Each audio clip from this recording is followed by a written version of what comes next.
Hello Church, this is the final video we're going to do in this little mini-series looking at a brief history of Christianity. In this video, we've covered a lot of ground, right, in the first three videos that we've seen, probably 1700 years or so after the death and resurrection of Christ.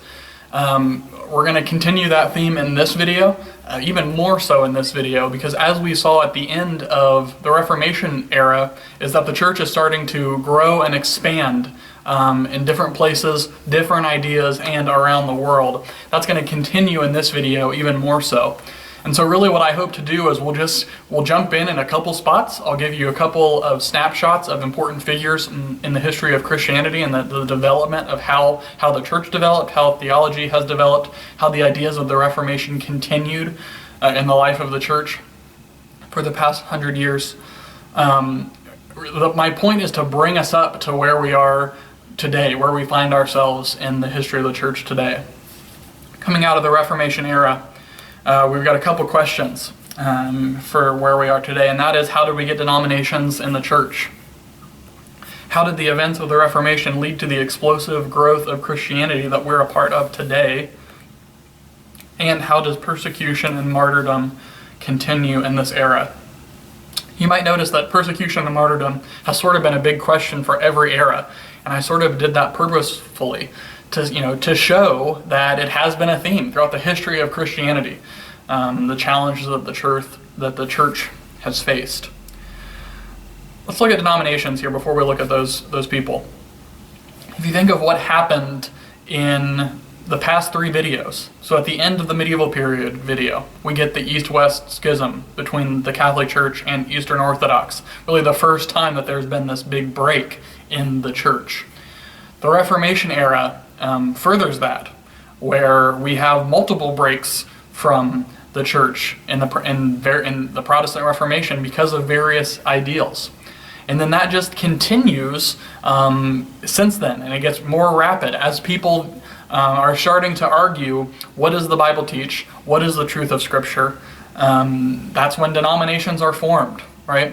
So I just wrote down a couple here. Going back to the Reformation era, the Presbyterian Reformed denominations around 1520, Lutherans 1530, Baptists 1612, Wesleyan Methodists 1787. What's happening, and obviously we could name many, many, many more, what happens in each of those eras is it's an argument over what is the truth and what is worth splitting over, right?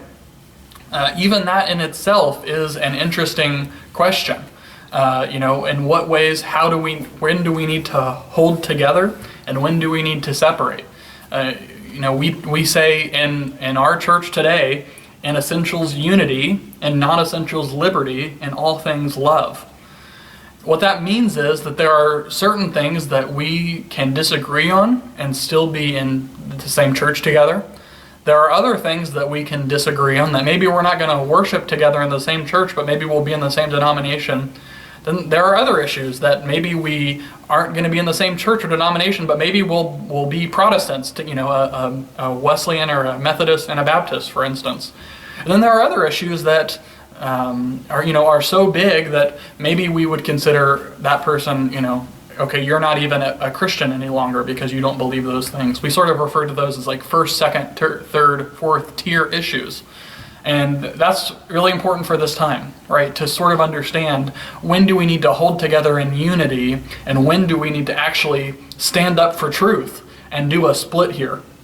I had one of my professors in seminary said that denominations are actually a good thing because what they mean is that people are standing up for the truth according to Scripture. Now, they might have a disagreement about what that truth is, but they're saying the truth is important and we need to preserve that truth. That's what denominations are trying to do.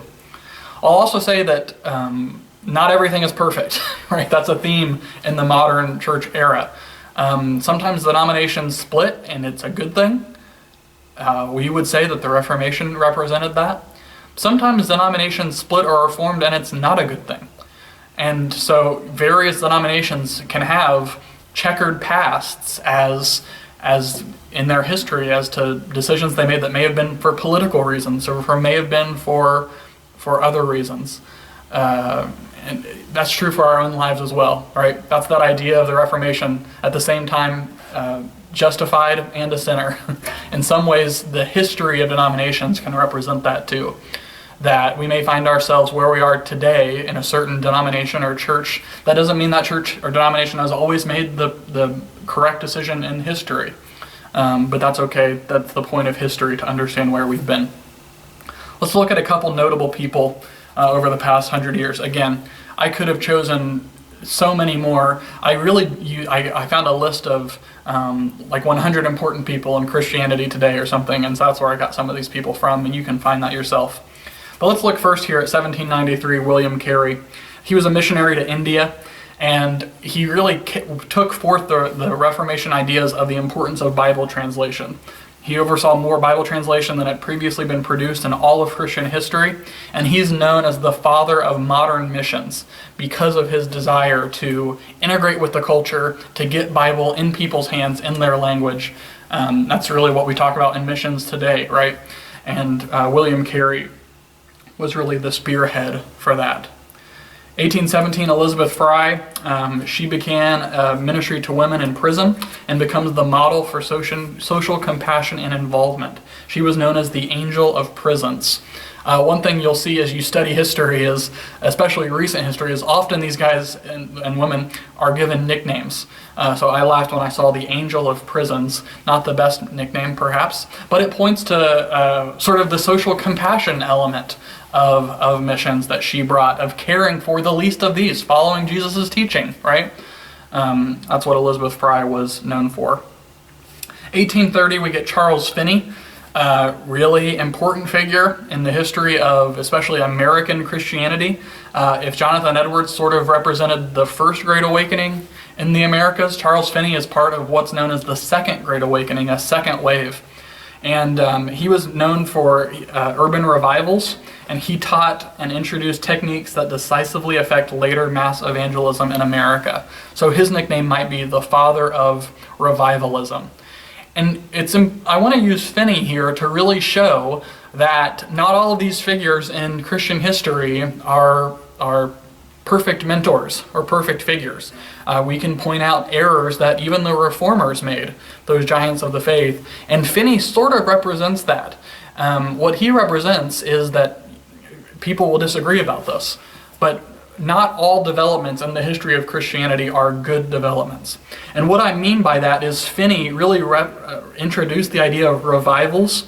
He would lead the way for later evangelists like Billy Sunday and even Billy Graham. His techniques, I would say, are probably with mixed results, though. He put a big emphasis on the emotion. And that's the idea of a revival, right? Is people getting sort of worked up, sometimes into a frenzy, and that emotion is used to leverage them into a profession of faith in Jesus Christ.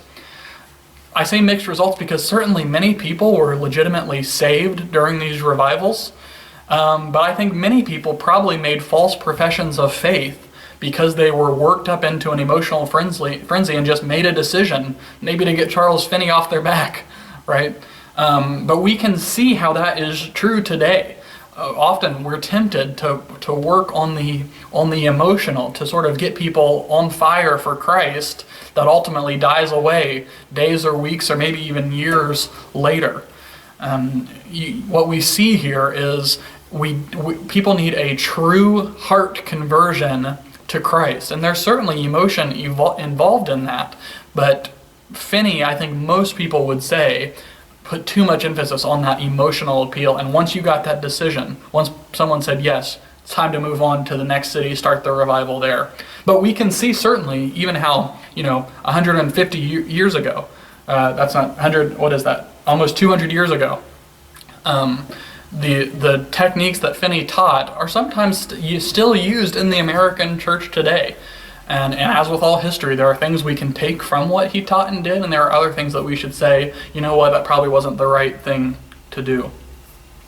1840, Lottie Moon, very important figure for Southern Baptists, especially our church. We do the Lottie Moon Christmas offering, which funds, I think, 50% of international missions around the world. We do that in Lottie Moon's name.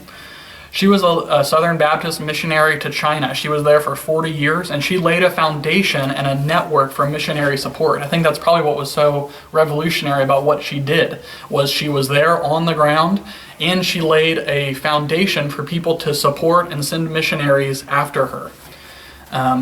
Which, as we see this next figure, Hudson Taylor, was followed in the footsteps and worked alongside of Lottie Moon to reach China for Christ. Lottie Moon also is sometimes argued over about whether she was an early feminist, because she was arguing for gender equality even in China, which it makes sense, right? She was a missionary, a female missionary in China during a time when not many women were doing that sort of thing. Hudson Taylor, great missionary, 1854, that's when he arrived as a missionary in China. And his work there has an immense impact. He founded the China Inland Mission. He spent 51 years in China. And one historian wrote this about him. Taylor was known for his sensitivity to Chinese culture and his zeal for evangelism. He adopted wearing native Chinese clothing, even though this was rare among missionaries at that time. Under his leadership, the China Inland Mission was singularly non-denominational in practice and accepted members from all Protestant groups, including individuals from the working class and single women, as well as multinational recruits. Primarily because of the China Inland Mission's campaign against the opium trade, Taylor has been referred to as one of the most significant Europeans to visit China in the 19th century. That historian would later say, no other missionary in the 19th century since the Apostle Paul has had a wider vision and carried out a more systematized plan of evangelizing a broad geographical area than Hudson Taylor. So really what Hudson Taylor did is he said, China is my call, and that's who I'm going to evangelize. He said this, the Great Commission is not an option to be considered, it is a command to be obeyed. Great quote there. Truth even for us today, right? To say, do you really believe what Christ is teaching? Do you believe what he taught in the Great Commandment? To go out into all the world evangelizing. That's what Hudson Taylor devoted his life to as he sought to follow Christ. A couple more figures here. 1854, Charles Spurgeon. 1855, Dwight Moody. Spurgeon, that's when he became the pastor in London. He'll go on to be one of the most influential pastors ever because of his great skill at teaching and preaching the Bible, and really the mass sermons that he gave, you could even read and be helped by today. D.L. Moody is converted in 1855. He's one of the most effective American evangelists, again, because of his emphasis on teaching the Bible. 1906 is the Azusa Street Revival. This is the birthplace of Pentecostalism, which goes on to be one of the most effective and largest sort of denominations or groups within Christianity. What happened in 1906, really through 1915 at the Azusa Street Revival, paves the way for what's going to happen in Pentecostalism even down to today. Really what's happening is these men are praying, they're calling on God to show up, and here's what a historian says. When suddenly, as though hit by a bolt of lightning, they were knocked from their chairs to the floor, and the other men began to speak in tongues and shout out loud, praising God. Sort of a stereotypical picture of what we might think of at a Pentecostal service, but this is the first time when that is recorded and happening in 1906 on Azusa Street.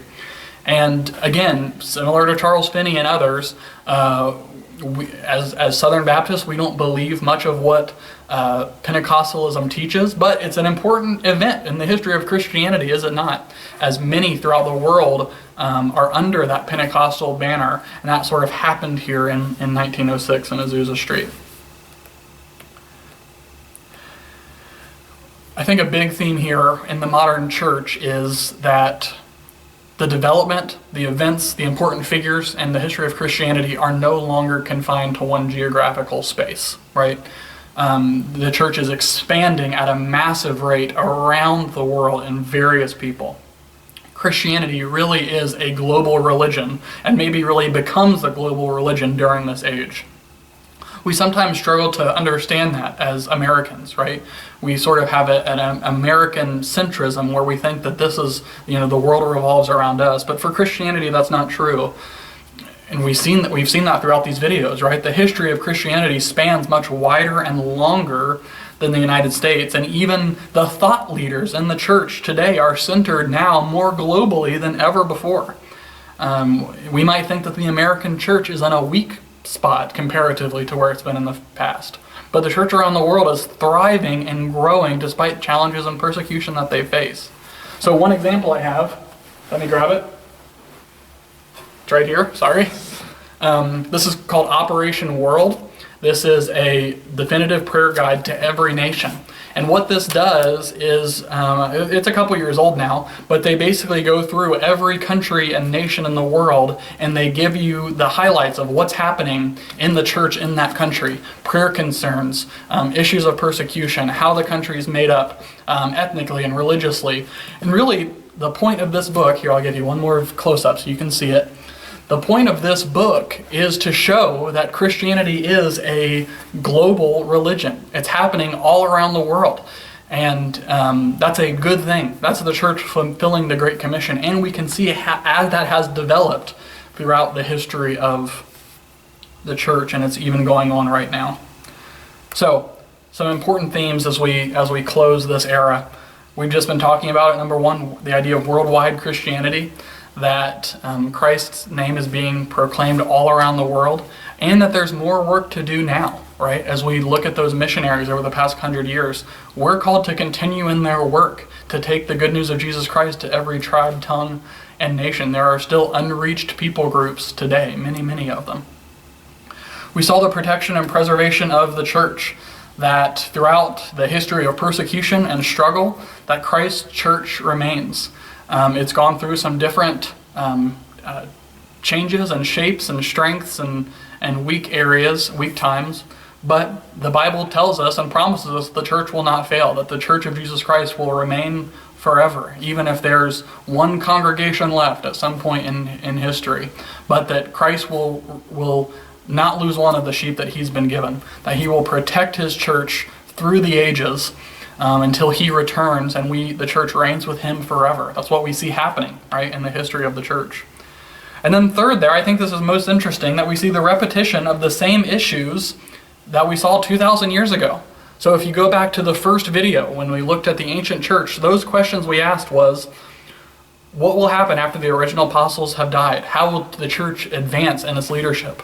Number two, probably most importantly, what does it look like to follow Christ in your daily life? That was a question that Christians were asking 2,000 years ago. That's a question that we still are asking today, isn't it?